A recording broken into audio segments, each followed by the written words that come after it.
Hello,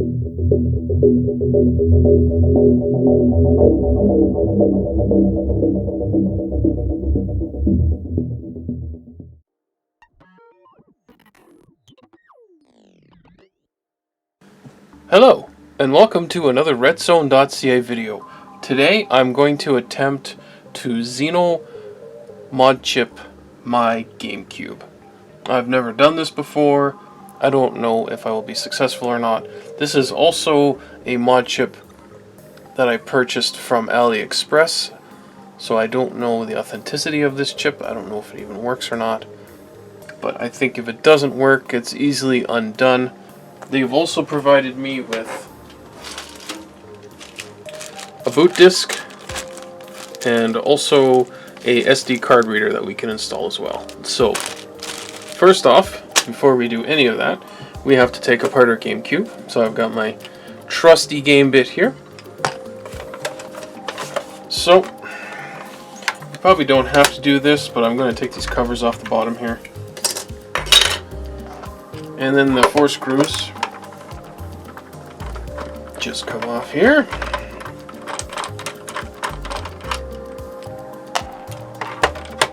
I also hope that the tip that I have on my soldering iron is going to be fine enough to be able to solder this, because this mod chip is a lot smaller than I anticipated.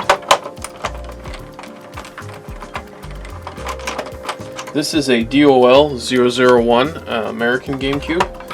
This is the first generation, so it has the analog and digital video output.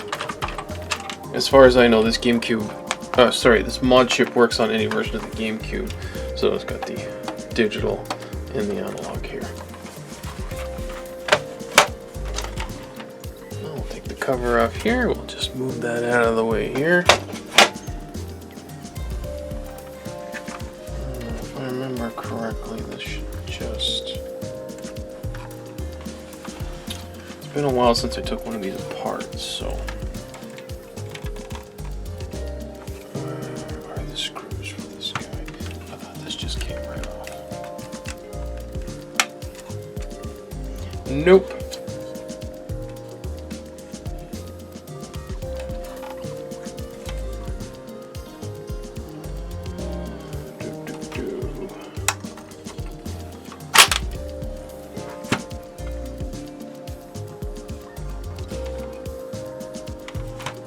Alright, let's start digging down in here.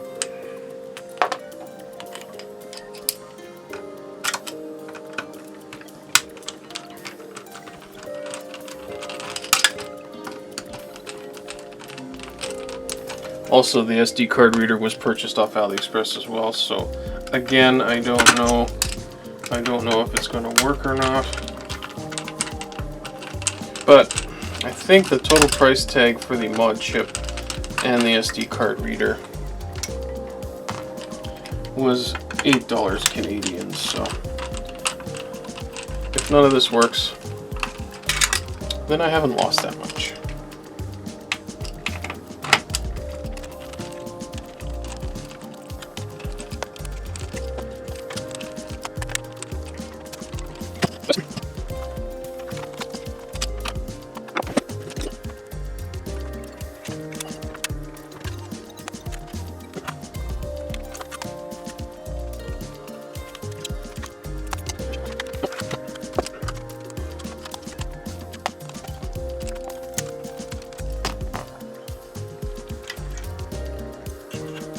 Okay.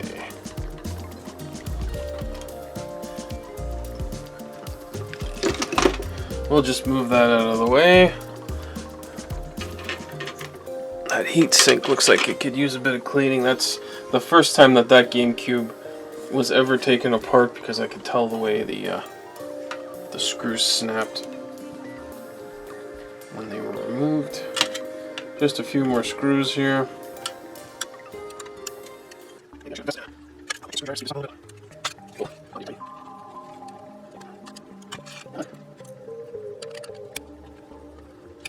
It doesn't want to come out. Alright, plan B.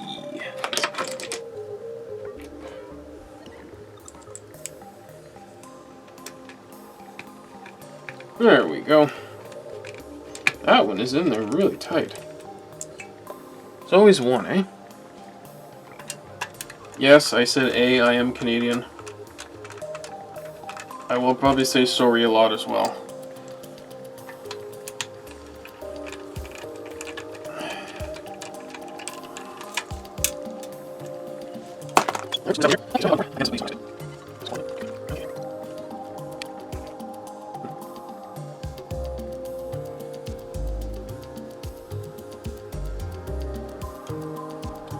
I'm wondering if I should put a tiny bit of two-sided tape on this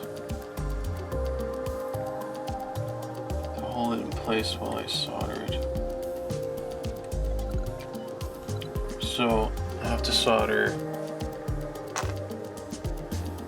this point to this point, this point to this point, this point to this point.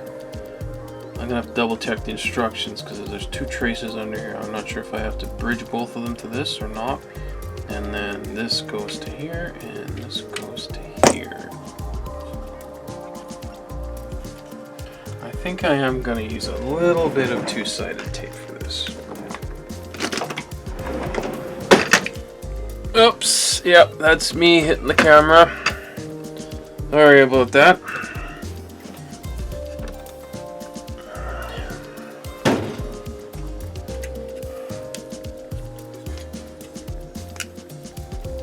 So I'm just going to use my sliver of trusty Gorilla Glue tape here. Just enough to stick it to the board. This actually might be too thick.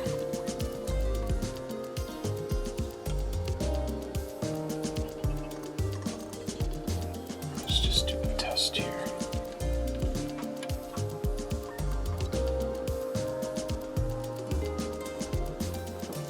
Yeah, that's too thick. Okay, I'm gonna have to forego the two-sided tape. Sorry, Mr. Gorilla. Another time. Okay. So I guess all I have to do is just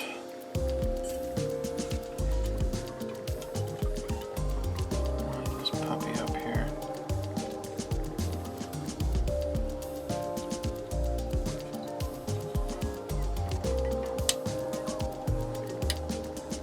This is actually one of the better mod chips that I've done back in the day, soldering some of these.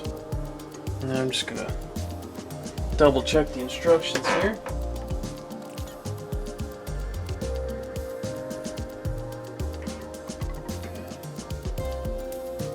Okay.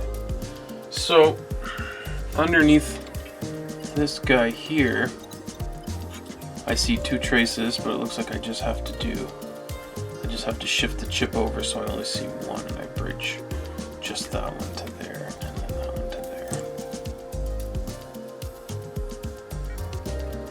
there. Okay, so I think the easiest one to do first will be this guy here, and then that should be enough to hold.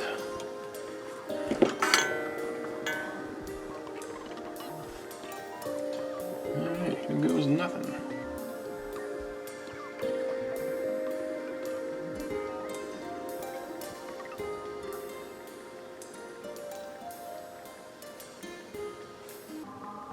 Alright, we'll let that cool down for a sec.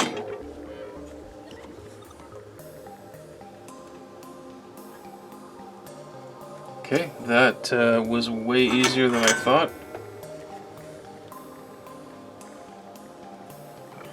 Try for this one.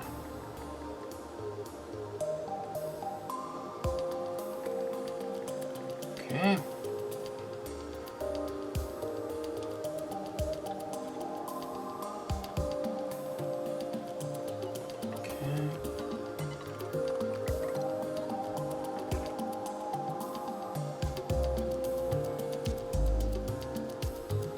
Okay, that one I might have to redo.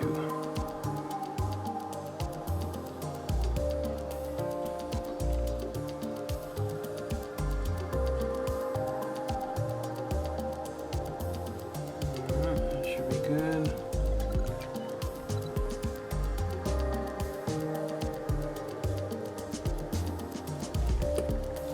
Let's just have a look here. Looks good.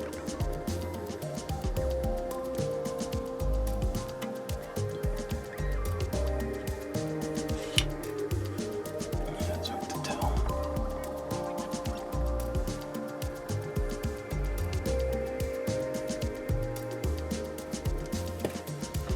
Now this one, let's see. I'm gonna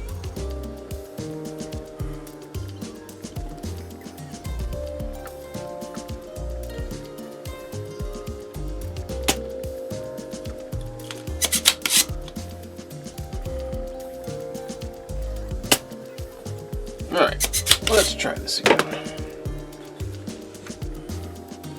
I figured this was going to be a pain in the butt.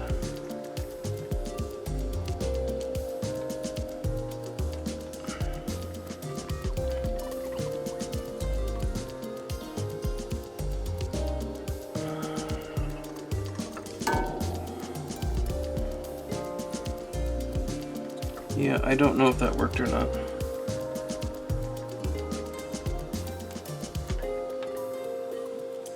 Because all the solder wants to do is fill the hole.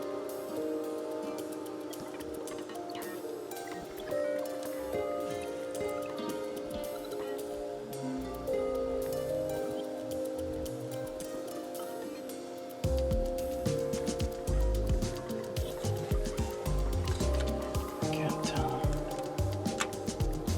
Okay, well.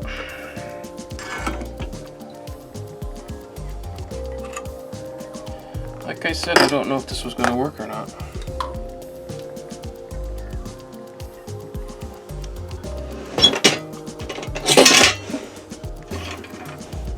Okay.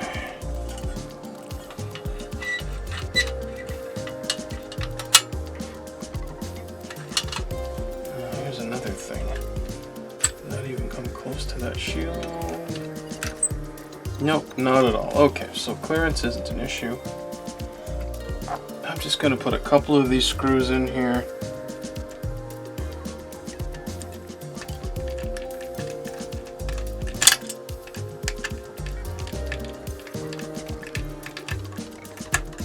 Now it says in the instructions that there are 2 LED lights on this mod chip, but I don't know how I'm going to see them because they are completely inside this GameCube. So.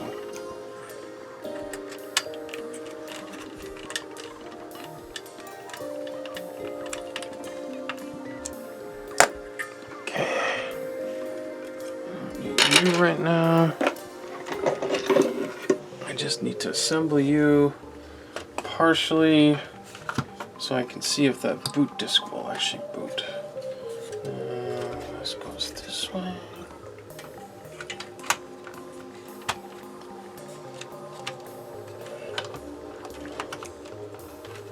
This goes here.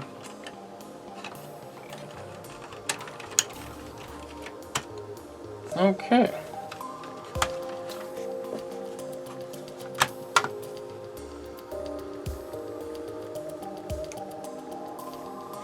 All right. Time for a quick test. So at this point, I took the partially disassembled GameCube over to the television to see if I could get the boot disk to boot. It didn't boot the boot disk, and it also didn't boot a regular game as well. So off camera, I took the GameCube back to my bench and tried cleaning up the solder joints as well as removing and reinstalling the chip a few times, and I could not get it to work. So it looks like, unfortunately, trying to clean up the solder joints, I broke a lot of the traces on the mod chip, so I destroyed it in the process. It was relatively cheap, so I'm not upset about that. I was worried about the GameCube. It looked like it was toast. I couldn't get it to boot anything, and then it just started working again. So the GameCube is okay. After the fact, I was talking to Ramon, the other host of retzone.ca, And he pointed me to a different set of instructions for the mod chip that I didn't find, where you run wires to points on the PCB rather than trying to overlay the mod chip on the PCB and then soldering the points to it. I have another mod chip in the mail for Ramon's GameCube, and I will attempt to mod his again, but this time, instead of just trying to lay the mod chip on the PCB, I will use the wired method. And then if something does go wrong, it will be easier to fix than this, because you're basically gluing the mod chip to the PCB with solder, so it was really hard to get off, and that's why the traces on the mod chip got destroyed. At this point, I'm just happy that my GameCube survived and is okay. I do have 2 other GameCubes that I can try modding those as well. I don't know if it's a firmware revision or something that made it didn't work. They're all DOL 001s, so... No, actually I lie. My 3rd GameCube, the Platinum one, is a non-digital output one. So I guess in conclusion, in this case, that this mod chip is a hot mess when installed directly on the PCB.